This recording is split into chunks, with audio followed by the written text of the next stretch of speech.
Hola a todos y todas, bienvenidos a esta conferencia que tendremos el día de hoy para hablar acerca de la regulación legislativa que existe en Europa con respecto a la bioética.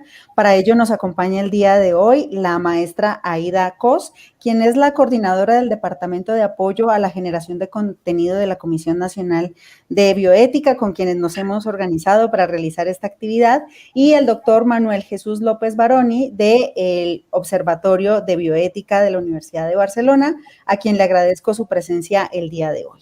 Aida, muchas gracias por tu apoyo, por tu participación y esta colaboración conjunto entre la Facultad de Medicina y la Comisión Nacional de Bioética. Te cedo la palabra. Muchas gracias. Pues bienvenidos a esta conferencia magistral que se va a llevar a cabo en el marco de esta Feria del Libro, y agradecemos ampliamente la invitación a participar a este evento, siendo, una actividad conjunta de la Comisión Nacional de Bioética con el Programa Institucional de Ética y Bioética de la Facultad de Medicina de la UNAM, por lo que tengo el honor de presentar al doctor Manuel Jesús López Baroni, quien es doctor en Filosofía y en Derecho, además de ser secretario del Observatorio de Bioética y Derecho de la Universidad de Barcelona. En esta ocasión, el doctor López nos hablará sobre las adaptaciones de las normas y guías bioéticas para la sociedad actual, centrándose más bien en Europa. Adelante, doctor. Bien, buenas tardes. Agradecer mucho la invitación. Es un honor para mí exponer esta exposición. De una forma breve, más o menos para unos 20-25 minutos, voy a hablar sobre la situación que existe ahora mismo en Europa con respecto a la bioética, y a partir de ahí pues, se pueden establecer comparaciones. Por introducir, básicamente, es que en los últimos 4 años en el Observatorio de Bioética y Derecho hemos participado en un proyecto de investigación en el que, dirigido por María Casado, que tenéis abajo en la pantalla, en el que el objetivo era propuestas para la modificación del Convenio Europeo de Bioética. ¿Por qué? Porque se firmó en 1997, han pasado ya 20 y tantos años y se ha quedado completamente desfasado en muchos de sus apartados. Entonces, gran parte del contenido de lo que voy a contar aquí pues está en un libro que publicamos hace poco, hace 2 meses, en el que se resumían tanto compañeros de Iberoamérica como de Europa cuál es el estado de la cuestión y qué normas en concreto o qué problemas hay y cómo cambiarlos. Vale, entonces yo me voy, los compañeros que han participado en la elaboración de dicho libro, yo he seleccionado 4 temáticas. CRISPR en la línea germinal humana, qué problemas está planteando. Big Data e inteligencia artificial en biomedicina, la cuestión, como todos sabemos, del triaje y la pandemia, de una forma breve, pero bueno, cómo lo hemos afrontado. Y por último voy a hablar de las tecnologías disruptivas y la bioética, los retos actuales. Entonces estos son los 4 ejes sobre los que voy a exponer cuál es el estado de la situación ahora mismo. Vamos a empezar con CRISPR. Vale, CRISPR, pues se puede, como sabéis, es una técnica de edición genómica, se puede aplicar tanto en seres humanos como en seres vivos no humanos, que sería la biotecnología. En este caso, pues todo lo que es biotecnología lo vamos a dejar apartado y me voy a centrar única y exclusivamente en los problemas que plantea en seres humanos. Como sabéis, es una técnica de edición genómica. Cuando aparece, pues como podéis ver en Nature, hay una bomba ahí, ¿no?, en el ADN, porque se toma conciencia de que supone un salto cualitativo en lo que es la manipulación genética de los seres vivos, incluidos los humanos, como al poco pues se hicieron ya apuestas sobre en qué lugar iban a ser por primera vez un bebé modificado genéticamente con CRISPR, y como el año pasado, en 2020, pues se le dio el premio Nobel a las 2 descubridoras de esta técnica. A la hora de afrontar pues, los problemas bioéticos de la técnica de edición genómica, que ahora es CRISPR y mañana será otra, pero bueno, en el caso que se ha abierto la veda, hay que distinguir entre la posible aplicación en células somáticas, que la ventaja que tiene es que no traspasa la descendencia, y la parte problemática es cuando se aplica CRISPR a la línea germinal. ¿Por qué? Porque cualquier modificación que se haga en embriones, en óvulos o en espermatozoides puede pasar a la descendencia, por lo tanto al acervo genético humano, y eso pues trasciende el individuo y nos plantea problemas que nunca hasta ahora se nos habían planteado. A su vez, la modificación de la línea germinal se puede ramificar en 3 tipos de objetivos. Uno sería la curación de enfermedades, Una segunda sería la prevención de enfermedades y la última, el fantasma que a todos pues, nos espanta, que es la posible mejora genética humana, enhancement, que plantea pues, una serie de interrogantes para las que ahora mismo pues, no estamos preparados. Vamos a analizarlo brevemente para ver cuál es el estado de la situación, el estado de la cuestión y qué problema estamos teniendo en Europa o cómo se está afrontando eso ahora mismo. Empezamos con CRISPR en células somáticas. ¿Qué sucede? Aquí básicamente no hay problema. ¿Por qué? Porque hay consenso en que es aceptable. Es decir, la ventaja que tiene es que el experimento ahora mismo pues, no pasaría a la descendencia, con lo cual se queda en el individuo. Lo único que hay que ver es el nivel de seguridad de dicha técnica. Se ha empezado, la única técnica que es la misma aprobada es para un caso de ceguera. En breve seguramente que se vaya ampliando poco a poco, pero bueno, en general hay consenso en que es lícito, es legítimo aplicar CRISPR para modificar células y volverlas a inyectar en un ser humano, buscando su cura únicamente y con la ventaja añadida de que nunca va a pasar a la descendencia, con lo cual no nos plantea otro tipo de interrogantes. Ahora, esta técnica, la investigación sí plantea problemas acerca de sobre qué investigar, que es la cuestión de los embriones. ¿Por qué? Porque esta técnica, digamos que ha mostrado cómo la regulación que había hasta este momento se ha quedado desfasada. Por un lado, el plazo de 14 días, sabéis la distinción que hay entre preembrión y embrión. El preembrión es del 0 hasta el día 14 y del 15º día en adelante es el embrión, después el feto. Entonces, la legislación actual europea permite la investigación en preembriones hasta el día 14. ¿Por qué? Por cuestiones que ahora no puedo aquí analizar, se considera que el individuo como que nacería a partir del 15º día y hasta el día 14 es legítimo esa investigación. Entonces, CRISPR lo que muestra es que se queda demasiado corto ese plazo y ya hay movimientos para ampliar ese plazo, para extender unos cuantos días más el plazo de lo que sería un preembrión con el cual se podría investigar. Un segundo problema es que en Europa solo se puede investigar con embriones que provengan de la fecundación in vitro y sean sobrantes. ¿Por qué? Porque es un tabú crear embriones solo, única y exclusivamente para la investigación.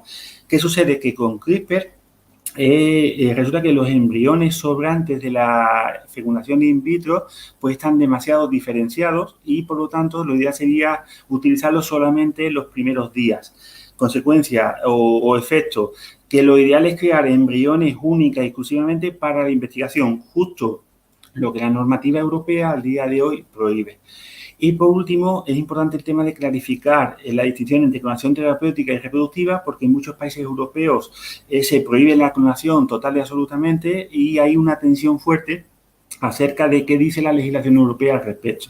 Entonces, CRISPR ha puesto estos problemas de manifiesto. Creado el Convenio Europeo para la protección el Convenio Europeo de Bioética, pertenece al Consejo de Europa, en el que dice el artículo 18, experimentación con embriones in vitro. Se prohíbe expresamente crear embriones humanos con fines de experimentación. Pues este artículo, a raíz de la aparición de CRISPR, resulta problemático porque para poder investigar con CRISPR hace falta crear embriones solo para investigar. Doctor, yo tengo una pregunta al respecto. Muchas gracias. Perdóneme que lo interrumpa. No, al contrario. Si no, se me olvida. Sí. Muchas gracias. En México hace un par de años tuvimos un caso muy interesante de un niño triparental. Era una pareja que fue a Estados Unidos, a Nueva York, porque sus hijos heredaban una enfermedad genética que hacía que a los 3 años fallecieran. Buscaron un médico en Estados Unidos y este médico les dijo, aquí en Estados Unidos no podemos hacer el procedimiento, pero en México sí, en Guadalajara, porque México no tiene legislación al respecto. Vinieron a México y lo que hicieron fue hacer la modificación a través de CRISPR-Cas, hicieron la modificación del gen de la madre, donde venía, digamos, esta enfermedad, y insertaron el gen de otra mujer, de otra persona, y nació por primera vez un niño triparental, es decir, tenía 2 madres biológicas y un padre biológico. ¿Cuál sería su postura al respecto, doctor? Hombre, yo estoy a favor de todo lo que sea curar enfermedades o prevenir enfermedades. Una cuestión diferente es el tema de la seguridad. Como analizaré brevemente un poco más adelante, pues la propuesta que hay en general en el Observatorio de Bioética al que pertenezco estamos a favor de cualquier intervención médica que suponga pues, curar enfermedades o prevenir enfermedades con los problemas que eso pueda conllevar. Si por mi parte no habría ningún problema. Otra cuestión es la legislación, por ejemplo, en europea es bastante problemática para ese tipo de experimentación. Como vamos a ver un poco más adelante, en el Consejo de Europa se prohíben modificaciones que se traspasen a la descendencia, con lo cual esa actividad en concreto estaría prohibida. Claro, aquí quizá lo que a mí me llama la atención y que podría incluso ser un tema de un debate bastante amplio que en su momento surgió aquí en México, es que lo que se hizo efectivamente fue terapéutico, pues para, digamos, prevenir este fallecimiento del futuro bebé. Sin embargo, lo complejo aquí sería que es solo para efectos reproductivos. Finalmente, lo que esta pareja quería era por un asunto religioso poder tener hijos y poder tener descendencia. ¿Eso no sería un poco egoísta en términos bioéticos el hecho de modificar un bebé solo por el tema religioso? Yo no lo veo. Verá, la bioética tiene un componente ideológico importante, entonces yo en eso soy de máximo respeto hacia las creencias de la gente. De hecho, las personas que tienen creencias religiosas, lo que se le pide es que los demás que no las tenemos, pues se nos deja unos márgenes de actuación que a lo mejor la religión está prohibido. Para la Iglesia Católica, por ejemplo, la fecundación in vitro pues sería inmoral, mientras que para mucha otra gente es completamente moral. Entonces, en mi caso, yo no me plantearía más problemas si la pareja lo quería hacer así. Me imagino que es el supuesto de ADN mitocondrial, ¿no? ¿El que me está contando? Sí, Yo así quiero es. hacer, justamente Sí. quería hacer esa puntualización Sí, de exacto, que que es en ADN realidad mitocondrial. no fue con CRISPR, fue una técnica que Exacto. es la de uso mitótico, donde en Sí. realidad, por eso es de tres padres, cambiaron el ADN mitocondrial del niño, Exacto, en lugar sí. de ser el DNA de la madre, fue de un óvulo donado, Sí, justamente para que sí. no contara con este gen que es una enfermedad mitocondrial.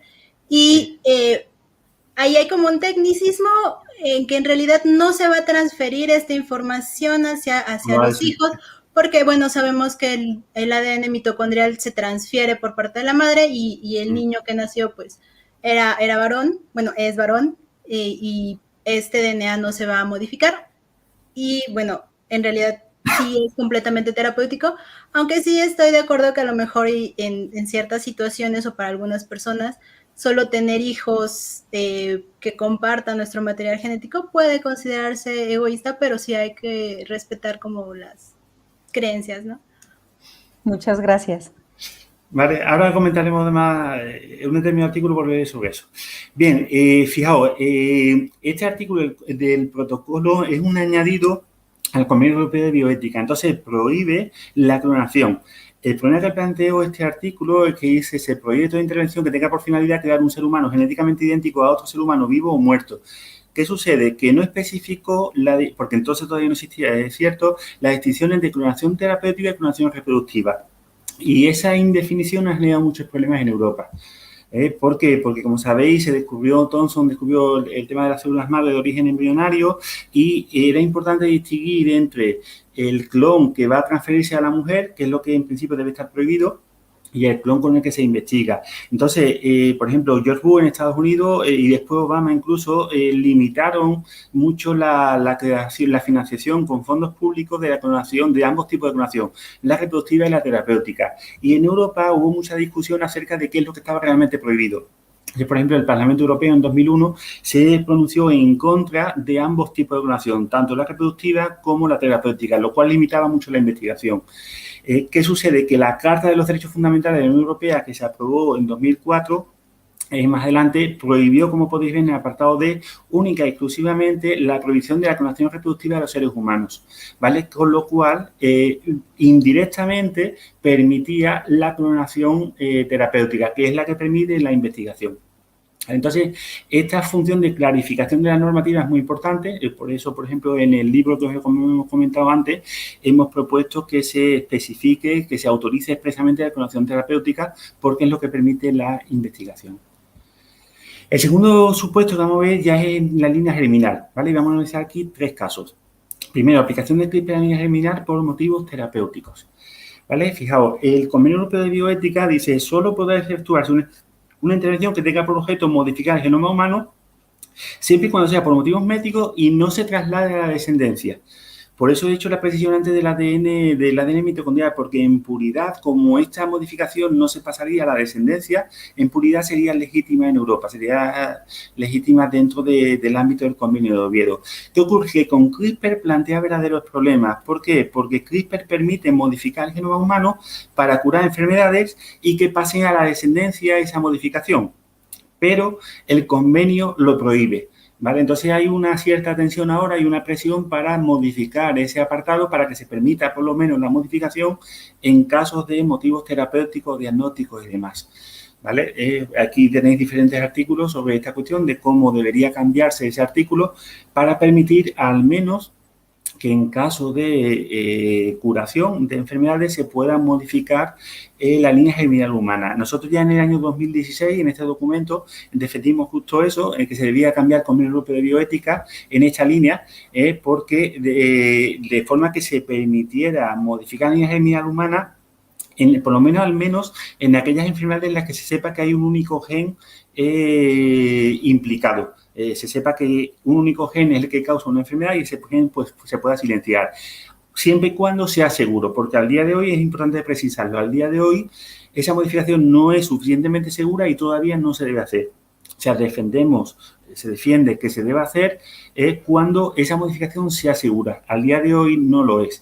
Por ejemplo, es de septiembre de 2020, las academias de ciencia de norteamericana, la china y la británica, es la que defiende justo esta misma idea, ¿vale? En el que los casos en los que se sepa que hay un único gen implicado y se sepa cuál es, se pueda modificar, aunque pase a la descendencia dicha modificación. Aunque ahora mismo no sea el momento, porque al día de hoy no es suficientemente seguro porque puede generar efectos colaterales, mutaciones off-target, etcétera, etcétera. ¿Vale? Entonces veis aquí la defensa de esa idea. Doctor, tengo una pregunta. ¿Podría usted, pensando en que nuestro público es diverso y que nos pueden estar viendo alumnos de primer ingreso, pero también personas muy especializadas, ¿podría darnos usted un par de ejemplos con respecto de cuáles serían esos casos en donde la modificación se asegura? Pues son las enfermedades monogénicas, que hay unas 3.000 enfermedades aproximadamente en las que hay un único gen que la causa. Entonces, si en el espermatozoide, en el óvulo o en el embrión se silencia ese gen, esa enfermedad no se va a desarrollar. De forma que el embrión nace sano y además esa modificación va a pasar a la descendencia, de forma que los hijos de ese embrión el día de mañana no tendrán esa enfermedad, ¿vale? Entonces, esa es la idea, es al introducir la modificación en esas enfermedades, cuando se sepa qué gen en concreto la causa, se silencia el gen y ese embrión, cuando nazca, ya no tendrá la enfermedad y sus descendientes tampoco tendrán la enfermedad, ¿vale? Por eso en el libro que os he comentado antes y en el documento que estaba antes, hablamos de eso, de que se permita la modificación de la línea germinal humana solo por motivos médicos y cuando sea seguro, haciendo hincapié en que al día de hoy es una intervención que no se debe hacer, ahora vamos a ver con el caso de China, porque no es todavía suficientemente seguro, ¿vale? Ok, muchas gracias. Segundo, CRISPR en la línea germinal por motivos preventivos. Plantea más dudas. ¿Por qué? Porque el objetivo no es curar una enfermedad, sino evitar que la persona desarrolle la enfermedad más adelante, ¿vale? Entonces, en China, como sabéis, hace 2 años, este señor que está ahí modificó 2 embriones humanos de dos niñas que nacieron después para que fuesen inmunes al SIDA. Es decir, consiguió una modificación que evitaba la expresión de una proteína que evitaba que esa persona el día de mañana pueda tener SIDA. ¿Qué ocurre? Que es una prevención. No es una enfermedad, las niñas no tenían SIDA. Entonces, es una intervención muy arriesgada. ¿Por qué? Porque al día de hoy nadie sabe lo que a esas niñas les va a pasar. Si va a desarrollar cáncer, si va a tener efectos colaterales, etcétera. Entonces, por ejemplo, China pues condenó a 3 años de cárcel a este científico por esa intervención, aunque dudamos, por otra parte, que China no lo supiese, siendo el estado que es. Pero el caso es que es la primera vez en la historia humana en la que se modifican embriones humanos expresamente para evitar que desarrollen una enfermedad. al caso, por ejemplo, de la pandemia, es como si descubrimos que silenciando un determinado gen no vamos a desarrollar el día de mañana el famoso coronavirus, ¿vale? Pues esa es la intervención que hizo este hombre. Entonces, fijaos que las críticas de las academias de ciencias y demás no estaban tanto en el experimento en sí, que no se considera inmoral, sino en el momento. Se piensa que a lo mejor el día de mañana esto se va a extender, si se ve seguro, pero que al día de hoy es demasiado arriesgado porque no se saben los efectos colaterales que puede tener. ¿Entendido? ¿Vale? Entonces, en esa indefinición nos movemos a nivel internacional. Y aquí tenéis, pues, por ejemplo, lo que serían pues, propuestas de vacunas génicas. Si se descubre que tal gen causa el Alzheimer, ¿por qué no silenciarlo en fase embrionaria? Si se descubre que tal gen, que tal proteína se puede silenciar y no desarrollar el coronavirus, ¿por qué no hacerlo en fase embrionaria? Entonces, esa es la discusión que hay ahora mismo sobre esta cuestión. ¿Vale?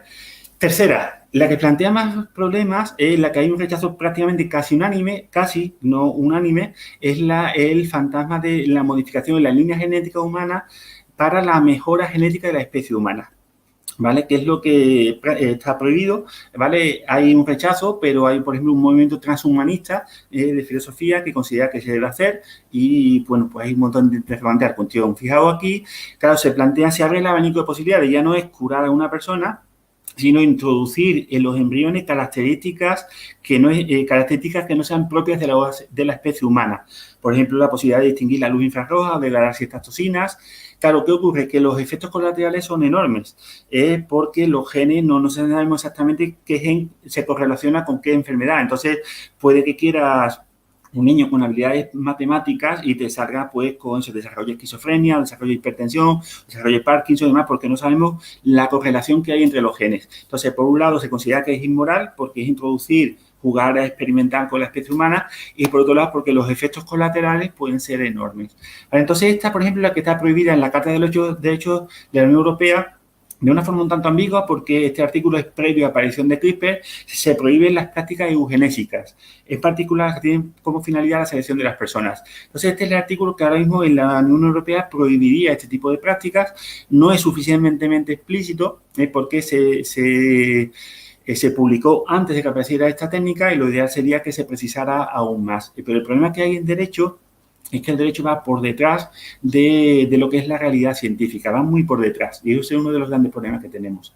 ¿Vale? Por ejemplo, nosotros en el documento que citábamos antes, pues pedíamos que se prohibiera expresamente de una forma clara cualquier acción de mejoramiento humano.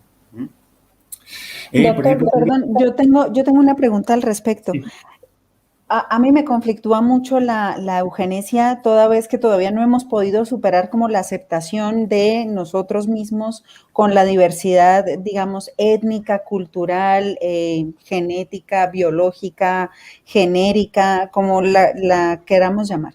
Y entonces, si esto que la naturaleza misma nos ha dado de manera, digamos, autónoma, no lo hemos podido como asimilar, ni hemos podido aprender a respetarlo y así, ¿cómo podríamos digamos, en términos sociales, poder respetar a una persona que está modificada genéticamente y que no incurramos, digamos, en esta segregación de es que tú no eres un humano, tú eres un transhumano y eso sería como un subhumano, ¿no? Entraríamos en una clasificación más compleja.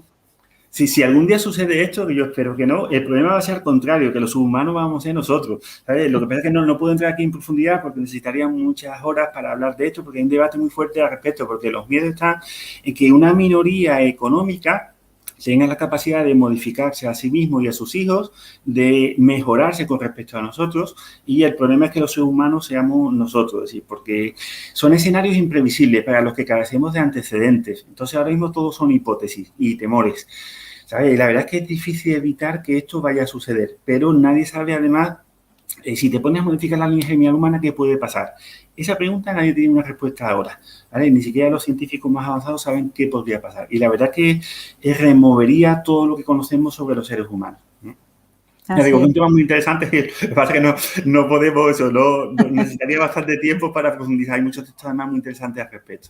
Claro, pero yo creo que igual una de las limitantes para poder aceptar esta mejora de los seres humanos es esta, ¿no? Es precisamente que no, socialmente no estemos, digamos, en capacidades de entenderlo, de asimilar lo que ya tenemos, como para poder pasar al paso siguiente. Entiendo perfectamente, pues, que el transhumanismo sí nos dice que tenemos esta posibilidad. Si la ciencia nos da la posibilidad de mejorarnos, pues aprovechemos. Sin embargo, creo que socialmente todavía no estamos preparados para ello y creo que esa podría ser una de las grandes limitantes, ¿no? Sí, esa por un lado es que socialmente la mayor parte de la gente no conoce los debates que estamos aquí hablando. Segundo, la legislación va muy por atrás. Y tercero, que tiene unos riesgos enormes. Tiene unos riesgos enormes que por desgracia pues no puede finalizar. Pero yo creo que las propuestas transhumanistas son demasiado peligrosas. Yo estoy a favor de todo lo que sea curación de enfermedades, progreso tecnocientífico, pero las propuestas de los transhumanistas son esencialmente peligrosas y muy vinculadas al neoliberalismo económico. Lo que pasa es que eso no puedo detallarlo aquí mucho más. Gracias, doctor. Bien, fijaos, por ejemplo, en Europa... Ay, perdón. Sí, Yo por también supuesto. tengo una duda, perdón. Un poco más técnica quizá, pero tengo una duda sobre si estas modificaciones, o se ha tomado en cuenta las modificaciones que pueden tener de manera epigenética, porque sabemos que ya desde el óvulo, desde el esperma, se están haciendo estos marcajes epigenéticos que probablemente durante la modificación con CRISPR se vean también cambiados estas regulaciones, porque al fin y al cabo son regulaciones genéticas de estos genes que pueden generar enfermedades, podrían, no sé, hacerlos que se expresen más o reducir su expresión. Entonces, justamente, no sé si este tipo de temas se están tomando en cuenta ya en esta discusión, porque, bueno, sí es evidente que siempre el derecho va mucho más atrás de la tecnología porque la tecnología avanza a pasos agigantados. Y lo mismo sucede en México, ¿no? Tenemos muchos ejemplos de, pues, ni siquiera se ha firmado el convenio de Oviedo en este sentido, entonces ya vamos como mucho más atrás todavía de lo que se está haciendo actualmente.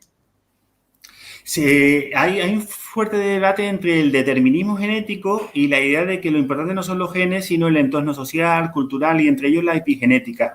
Entonces, los de este segundo grupo piensan que los del primer grupo subestiman la importancia de la epigenética en este tipo de cuestiones, mientras que los que son más deterministas desde el punto de vista genético, eso infravaloran todo lo que tiene que ver con la epigenética, pero está también ahí la discusión sobre este tipo de cuestiones.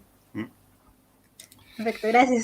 Fijaos, en Europa también ha habido un fuerte debate sobre qué se puede patentar. Entonces, al final del debate, pues se admite la patente sobre genes, secuencias génicas, incluso órganos. Lo único que se ha llegado más o menos a un cierto consenso y por sentencia es que no se pueden patentar entidades biológicas que puedan dar lugar a un ser humano, ¿vale? Pero sí se admite patentes sobre genes, órganos y demás.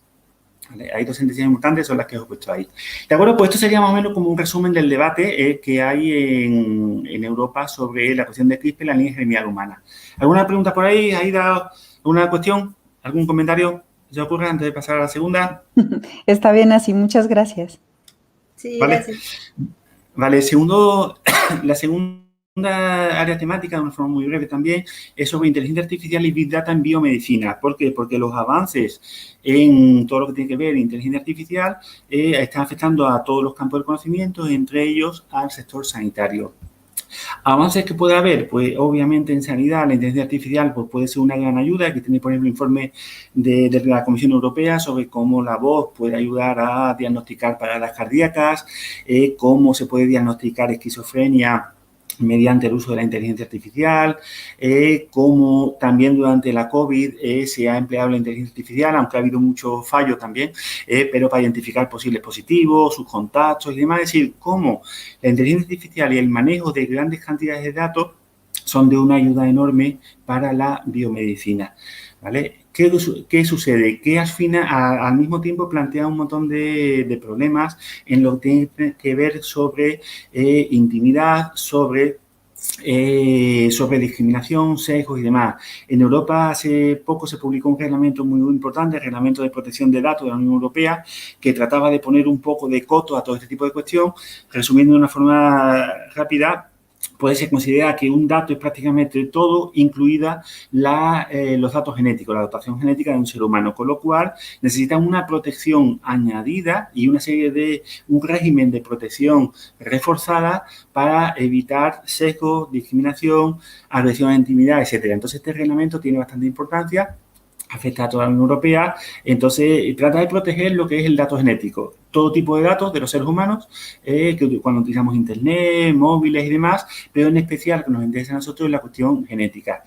¿Vale? ¿Por qué? Porque está el problema de la intimidad, porque la información genética da información no solo sobre el individuo, sino sobre la familia, incluso sobre la etnia a la que pertenece y cómo eso se puede traducir en discriminación a la hora de seguros, temas laborales, contratar seguros médicos, incluso a la hora de buscar pareja. ¿Qué ocurre? Que el análisis de inteligencia artificial de datos humanos va más allá de lo que es la sanidad y se puede utilizar para motivos espurios. Entonces, por ejemplo, el Convenio Europeo de Bioética, ese solo se pueden hacer pruebas predictivas con, para mí, motivos médicos y con un asesoramiento genético apropiado. Vamos a ver cómo este artículo, que es del 97, se ha quedado desfasado por el problema de la caja negra de inteligencia artificial, que ahora lo voy a comentar. Claro, doctor, yo quisiera comentar algo. Fíjese que hace un par de años, dentro de los temas que trabajo en bioética, he trabajado bioética en el contexto de la ciencia forense. Y hablábamos acerca de, digamos, esta responsabilidad que se tiene con las bases de datos genéticas con perfiles forenses. Y uno de los temas que sale a relucir, o digamos, lo más llamativo, es el caso de Islandia. Islandia tiene, digamos, tiene el perfil genético de 3/4 partes de su población. Entre otras cosas, les ha permitido identificar, por ejemplo, que el Alzheimer es recurrente en su población y eso ha permitido, digamos, avanzar en salud pública en muchos aspectos, etcétera, etcétera. Sin embargo, unos años después, como en el 2017, 2018, algo así, esta base de datos genética de los islandeses se filtró y se comercializó con ella en Internet. Entonces, hoy en día la gente puede entrar a Google y buscar bases de datos y por unos cuantos dólares podrá hacer, digamos, una comercialización del tema. Entonces, me parece que es muy importante poder abordar el tema de los datos, sobre todo los datos genéticos, porque no solamente habla, digamos, de nuestra afinidad genética, sino que también habla acerca de nuestra participación en la sociedad y de cómo el seguro social puede cubrirte ciertas enfermedades o no. Porque me he perdido justo cuando... No se preocupe, doctor. Vuelvo a mencionarle, no se preocupe. Vale. Si quiere, mientras usted puede compartir pantalla. Vale. Le mencionaba que en Islandia el caso que ellos tienen, digamos, tienen identificado los genes de las 3/4 partes de la población y la facilidad con la que se puede comercializar con estos datos, ¿no? Entonces, se puede comercializar con estos datos o bien para que las aseguradoras no tengan como cobertura ante ciertas enfermedades catastróficas o crónico-degenerativas, pero también se puede comercializar con ellos para saber qué tipo de farmacéuticas podrían ser adecuadas en Islandia, ¿no? Entonces, creo que sería muy interesante hablar un poco acerca del tema de las bases de datos genéticas. Sí, es difícil de controlar eso. Yo creo que vamos hacia sí, Islandia tiene poca población, pero yo creo que vamos hacia eso, hacia que los datos genéticos de los europeos o a nivel mundial se acaben filtrando, porque es muy difícil de contener. Fijaos que aquí hay una prevención, pero este artículo, que es del 97, prácticamente se ha quedado desfasado, por lo que os he comentado, y está el uso espúreo de la inteligencia artificial. La cantidad de información que se puede sacar. ¿Veis vosotros? Disculpad, ¿veis la pantalla ahora mismo? ¿Veis la pantalla? Sí, doctor. Vale, eso. Disculpad, que como no os veo vosotros. Es decir, la cantidad de información que se puede sacar, no ya genética, de base de datos genética, sino simplemente de la información que uno en el día a día va dejando en móviles, plataformas informáticas, etcétera, etcétera, etcétera. Es decir, cómo hacer frente a esta avalancha de control de datos, de recolección de datos. Fijaos, al hilo de la inteligencia artificial hay la idea han salido una serie de parámetros de bioética también, por ejemplo, la idea de que debe haber un contacto humano significativo con una inteligencia artificial. ¿Qué implica eso? Pues que la interacción sea voluntaria, que sea consciente, que la persona debe saber que está ante una inteligencia artificial y que sea limitada. Es decir, que no todos los procesos se deban delegar en una inteligencia artificial, ¿vale? Eso se llama contacto humano significativo. De alguna manera, la Unión Europea pues, ha recogido estos principios en la legislación suya. ¿Qué problema hay? El problema que hay es que la inteligencia artificial actual ha superado completamente la legislación y nuestras posibilidades. ¿Por qué? Lo que llamamos inteligencia artificial actual se llama, emplea expresiones como aprendizaje profundo, redes neuronales, etcétera. Lo importante aquí es lo que tenéis a la izquierda vuestra en azul, y es que la inteligencia artificial es capaz de captar patrones donde los seres humanos solamente vemos ruido, y es capaz de hacer predicciones que son imprevisibles e inexplicables, que es el problema de la caja negra. ¿Por qué? Porque los algoritmos que hacen funcionar esa inteligencia artificial no son explicables ni siquiera para los propios creadores de la inteligencia artificial, lo cual limita los derechos que ahora mismo hay en la Unión Europea sobre esta cuestión. Aquí tenéis, por ejemplo... Sí. Perdón, doctor. Bueno, es que antes de que sigamos avanzando, porque creo que esto ya va para otro lado, retomando el tema de justamente toda esta información biomédica que se puede obtener a partir de la inteligencia artificial. Bueno, ahorita tenemos el ejemplo de esta Watson, creo que se llama, que es de IBM, sí, que justamente recupera toda la información de datos oncológicos y los va sumando para ayudar al diagnóstico posterior de ciertos tipos de cáncer para que se haga tratamientos eficaces ya comprobados, ¿no? Bueno, esa es la teoría que tiene esta inteligencia artificial. Justamente quisiera saber si hay como algún tipo de análisis o como respaldo para justamente estas personas que están compartiendo esta información oncológica, como para evitar lo que sucedió con las células HeLa. Sí, bueno, para mí es como algo similar. Sí, en Europa sí, está el Reglamento de Protección de Datos de la Unión Europea, que es el que acabo de comentar. El problema que hay es que ese reglamento, que es de 2016 y 2017, se ha quedado desfasado por el problema de la caja negra que os quería yo explicar. Fijaos, este es el problema de las predicciones. La caja negra, la inteligencia artificial es capaz de diagnosticar un cáncer de mama mejor que cualquier especialista, porque ve patrones donde los seres humanos vemos ruido. ¿Eso qué? Es una ventaja, porque nos puede ayudar mucho en biomedicina, por ejemplo, lo que está comentando de Watson. Pero plantea problemas enormes. ¿Por qué? Porque al mismo tiempo son inexplicables. Aquí tenéis cuando la inteligencia artificial le gana en el juego del Go a un chino campeón del mundo, la reflexión de la Comisión Europea es de alarma. Dice, el problema no es que le haya ganado, el problema es que no sabemos cómo le gana, que es el problema de la caja negra, porque el que crea la inteligencia artificial, digamos que mete unos algoritmos. Esos algoritmos interaccionan con bases de datos y generan nuevos algoritmos, que generan nuevos algoritmos, que generan nuevos algoritmos. Esos últimos algoritmos son los que hacen las predicciones, pero son inexplicables incluso para los propios creadores. Con lo cual, muchos de los derechos que estamos viendo quedan en papel mojado, porque el propio creador de la inteligencia artificial no es capaz de explicarte cómo es capaz de hacer predicciones. Por ejemplo, este es un caso muy conocido en el que una inteligencia artificial predijo quién iba a desarrollar esquizofrenia, ¿vale? En un determinado hospital. ¿Qué ocurre? Que no solamente predice quién va a desarrollar esquizofrenia, teniendo en cuenta que ningún médico es capaz de hacer esa predicción, sino que la inteligencia artificial no te puede explicar cómo hace esa predicción. Lo cual tiene un doble problema, porque por un lado te hace predicciones sobre algo que tú no le has pedido, por ejemplo, analiza tus genes y predice una determinada enfermedad que tú no querías saber, pero al mismo tiempo no es capaz de explicarte cómo ha llegado a esa conclusión, con lo cual tienes un doble problema, un ataque a la intimidad y un ataque a la explicabilidad, ¿vale? Por eso es tan problemático el tema de la caja negra, porque no se sabe cómo funcionan esos nuevos algoritmos y puede hacer predicciones no solicitadas, lo cual es un problema a nivel general, pero en el contexto biosanitario todavía más. Tú vas con un esguince a un hospital y sales de allí con un diagnóstico de psicosis, y cuando tú no lo has pedido al hospital que te diagnostique una psicosis, y encima no son capaces de explicarte cómo han llegado a esa conclusión. ¿Entendemos? ¿Veis el problema? Entonces, este artículo, por ejemplo, del Convenio Europeo de Bioética se ha quedado desfasado. ¿Por qué? Porque la inteligencia artificial lo ha superado.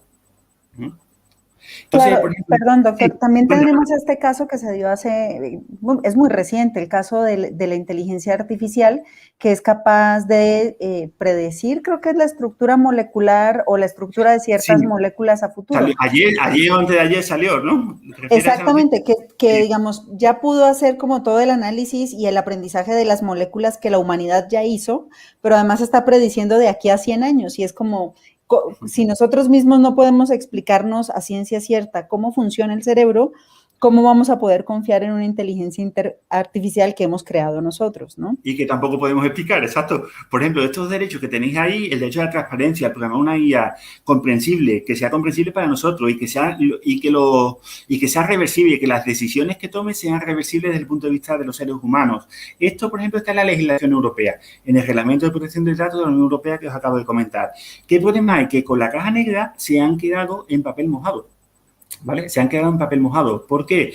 Porque la inteligencia artificial ni es predecible ni es explicable, con lo cual esos derechos subjetivos que nos concede la legislación ahora mismo son papel mojado. Y es un problema grave que al día de hoy nadie sabe cómo resolver. ¿Vale? Por ejemplo, este documento del Observatorio de Bioética y Derecho del año pasado, precisamente sobre este tipo de cuestiones, planteaba pues evitar discriminación, que la información genética no cobre vida sabiendo quién era el dueño de un órgano, de un tejido o de sangre que donó en su momento, que se evite el lucro, etcétera. Pero todo este tipo de derechos quedan, digamos, entre comillas, por el problema de la caja negra en inteligencia artificial. ¿Vale? Entonces, digamos que el problema ahora mismo de inteligencia artificial no es que cobre conciencia. La inteligencia artificial al día de hoy no hay ningún avance en conciencia artificial y eso es muy importante decirlo, pero los problemas están en otro terreno y no son menores. Básicamente, los ataques a la intimidad, los riesgos de sesgo, de discriminación y el problema de la caja negra que al día de hoy nadie es capaz de resolver. ¿Vale? ¿Vale? ¿Hasta aquí? ¿De acuerdo? ¿Alguna pregunta, algún comentario hasta aquí? Todo bien, muchas gracias, doctor. ¿Vale? Bien, tercero, criterios de triaje en situación de pandemia, de una forma muy breve, porque se me va el tiempo. Básicamente, sabéis la situación que vivimos a escala mundial. Bueno, pues fijaos cómo la normativa europea más importante en bioética, el Convenio Europeo de Bioética y la Carta de Derechos Fundamentales de la Unión Europea, no recoge absolutamente nada sobre cuestiones de triaje. Quizás no debería descender a tal nivel, pero es verdad que no había absolutamente ninguna norma cuando estalló la pandemia en Europa. Eso obligó a adoptar, a crear sobre la marcha documentos para ver qué se hacía en situación de detención, la situación de disminución de recursos, con recursos insuficientes para la avalancha de gente que necesitaba atención sanitaria. Desde el Observatorio de Bioética emitimos un documento rápido, que ya fue en marzo de 2020, principio de marzo de 2020, a mediados fue cuando estalló el estado de alarma en España. Y estos documentos pues, los hicimos sobre la marcha porque no había legislación, ninguna normativa sobre qué hacer en una situación como esa. Entonces, se emitieron varios documentos, diferentes organismos, diferentes entidades, diferentes comités de bioética, dando una serie de pautas, como aquí, bueno, pues no tener solamente en cuenta la cuestión de la edad, sino tener en cuenta la esperanza y la calidad de vida de la persona, que las decisiones se tomaran de forma anónima, que fuesen previas al ingreso de los pacientes. Es decir, se dio una serie de pautas que sirvieran de guía durante esas durísimas semanas al personal sanitario porque la normativa no establecía ningún principio, ninguna regla objetiva, positiva sobre esta cuestión. Entonces, sobre la marcha se tuvieron que elaborar pues, varios documentos, 5 o 6, si no recuerdo mal, en España. En Europa hubo muchos más, dando una serie de pautas, una serie de criterios que respetaran solidaridad, con justicia, con razonabilidad, etcétera. En un contexto, como sabéis, pues bastante duro. Doctor, una Sí. pregunta muy pequeña al Sí. respecto de la asignación de recursos en situación de crisis sanitaria. Para Latinoamérica fue un tema bastante complejo. México pasó una crisis muy compleja al respecto. Se intentó hacer digamos, una guía de asignación de recursos en situación de pandemia que no fue tan efectiva y finalmente lo que se hizo fue apegarse al sistema de triage que a nivel internacional, el sistema canadiense, que ha funcionado muy bien, el sistema de los 5 colores. Entre otras cosas porque Latinoamérica es, digamos, una región que vive en constante crisis sanitaria, es decir, el triage para nosotros está implementado desde siempre porque no tenemos nunca la suficiencia, digamos, considerable para poder atender toda la demanda de la población. ¿Qué tanto apego tuvieron en España los médicos o los profesionales de la salud a esta guía bioética que realizaron ustedes?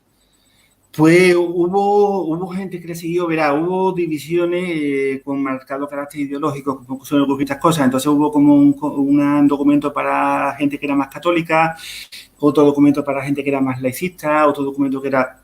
hubo como varios documentos y en función de la adscripción ideológica se siguió un tipo de documento u otro. Es una cuestión muy interesante para analizar, lo que pasa es que obviamente no podemos aquí profundizar, pero es muy interesante contrastar los documentos como en una situación de tanta tensión tan grave como la bebida, había diferencias notables en los criterios a seguir a la hora de asignar UCI, a asignar pues respiradores, etcétera, etcétera. Entonces eso, hay un componente ideológico detrás que no es malo decirlo, es así y se debe mostrar. Y los documentos respondieron a ese componente ideológico que hay detrás. Entonces, el personal sanitario, en función de la adscripción a un tipo de ideología u otra, en función de su sensibilidad ideológica, siguió un tipo de documento o siguió otro tipo de documento que entre sí eran diferentes. Ok, muchas gracias, doctor. Vale. Bien, y por cuarto y último lugar, muy rápidamente, lo cito nada más, me gustaría hacer referencia al tema de las tecnologías disruptivas. ¿Por qué? Porque hay que ser consciente esta idea de cómo interaccionan determinadas tecnologías. Esta idea salió en Estados Unidos en el año 2003, en el documento que tenéis a la izquierda, y al año siguiente se replicó en la Unión Europea, un documento muy parecido, donde la idea es la siguiente, estas disciplinas que aparentemente están muy separadas entre sí, no aparentemente, obviamente son muy diferentes.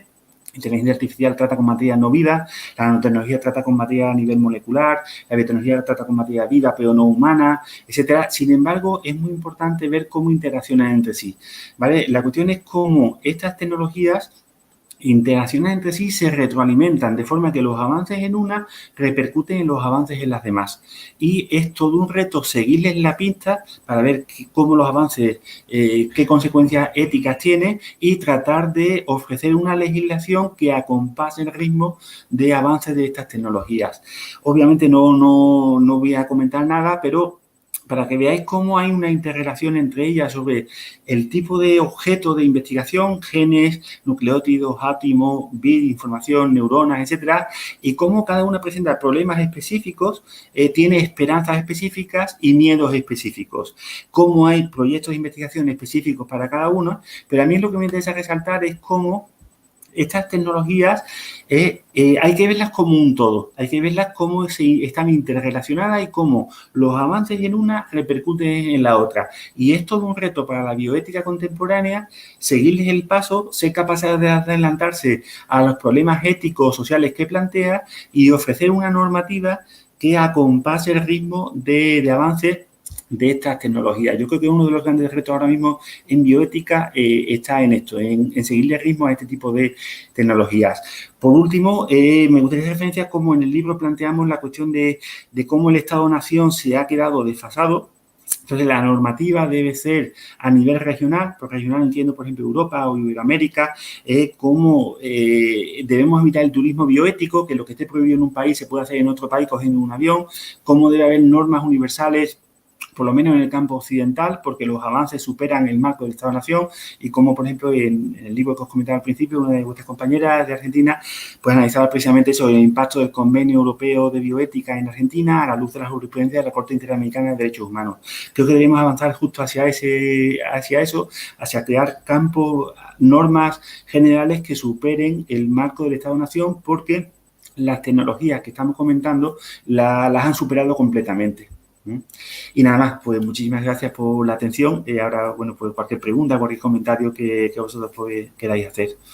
Gracias, doctor. Yo sí tengo una pregunta con respecto a lo último que usted mencionó. ¿Estaríamos apuntándole entonces a una bioética universalista?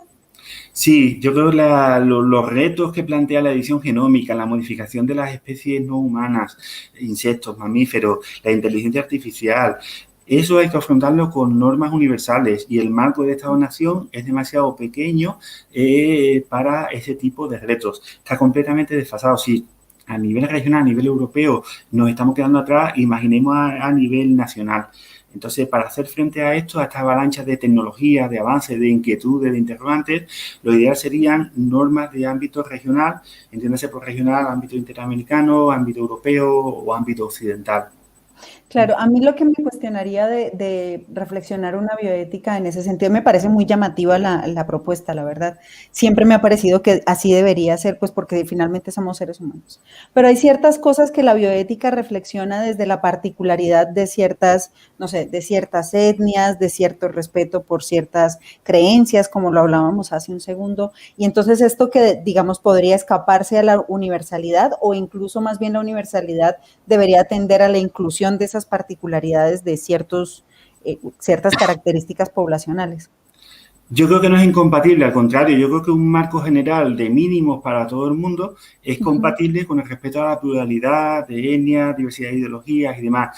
Es más, yo creo que es lo que lo hace posible, porque estas tecnologías son tan poderosas que como las dejemos correr, va a ser el mercado el que nos imponga las nuevas normas. Entonces, es mejor tener normas generales con mínimos universales para todos en calidad de seres humanos, que no solo es compatible con el pluralismo humano, sino que es una condición para respetar precisamente ese pluralismo humano, étnico, lingüístico, cultural, etcétera.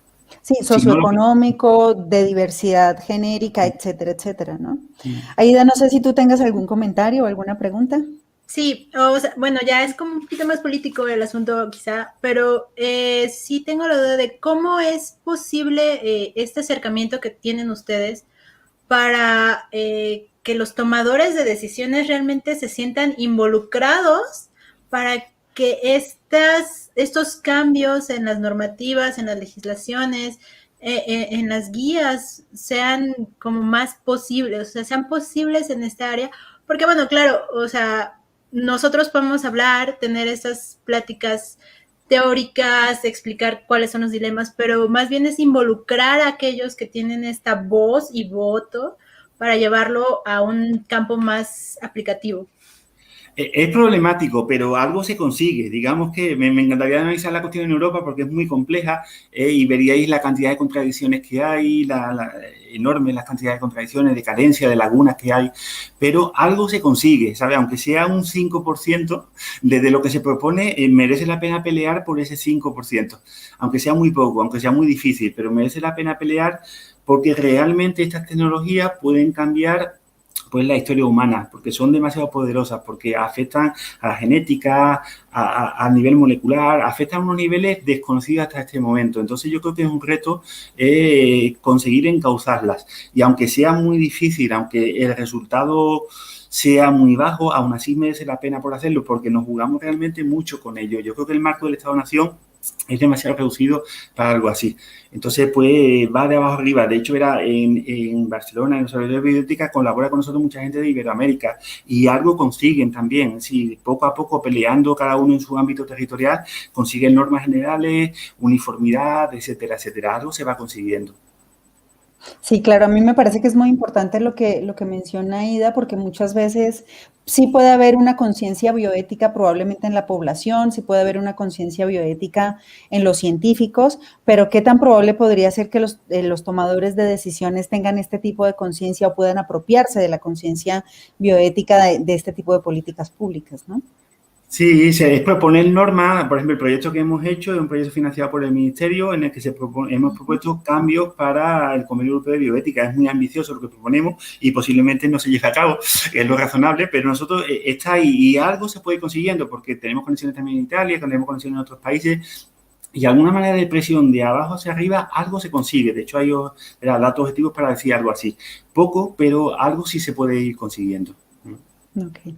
No sé, Aida, si quieres mencionar algo más. Bueno, ya lo último nada más, sí. Retomando justamente esto de la universalidad de la bioética, justamente hace poco, pues estaba viendo que este tema que es del dumping ético, que es que vengan justamente a países con menos regulaciones a hacer investigaciones biomédicas, justamente ya se estaba como que quedando atrás porque estas nuevas tecnologías, que es decir, el Big Data, las bases de datos, genéticas y todo eso, realmente ya no tienen la necesidad de venir o de ir a países menos regulados, sino que nada más es entrar justamente a todas estas bases de datos y ya consigues la información y ya no es necesario como que meterte en estos problemas éticos y bioéticos ay, es que fui. No. Entonces realmente creo que sí es necesaria esta universalidad